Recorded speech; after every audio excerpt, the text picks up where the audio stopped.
Well, I like the notion of may you walk in the lucky footprints, because it implies or it illustrates the relationship that you can have with your participation in being in that zone.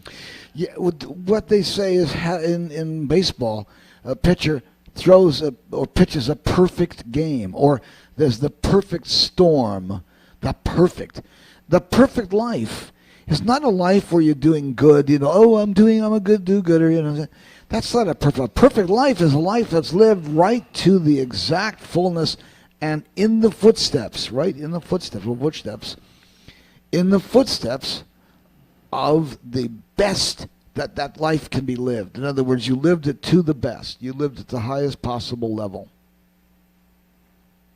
You squeezed the most life out of it anybody could. That all the life there was to squeeze out of it, you squeezed out of it. Squoze out. Yeah, it's like cooking that cut of meat perfectly.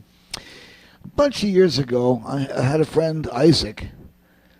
He was very biblical. he had a lot of Bible orientation. Well, name set him in the right direction. Did indeed, and his dad was a minister, a preacher, and he became a preacher. I think in late 50s he started to preach.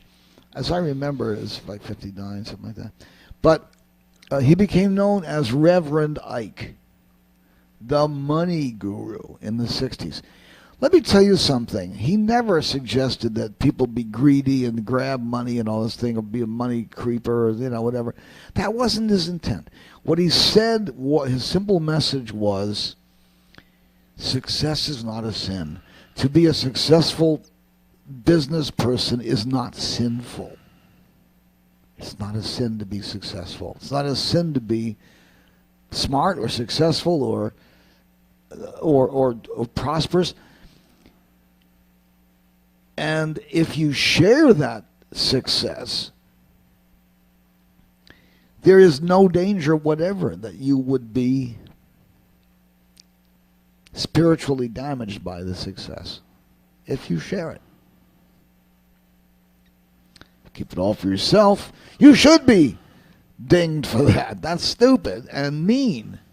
And you should get a ding taken out of your hide for keeping it for yourself, because it shows not only selfishness and stinginess, but stupidity. You don't realize where you're headed. You don't know where you're going.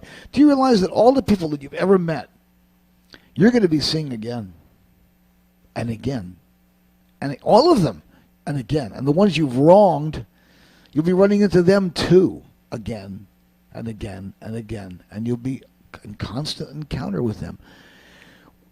At some point, it makes sense to make peace with everyone that you encounter, and to be at peace with everyone that you encounter, and to recognize in them the spiritual nature. This everyone that you've ever encountered, ever. Why? Because you're locked up in the same room with them forever is why. You don't know that right now? Okay, fine. Sometimes you slip into it, sometimes you don't.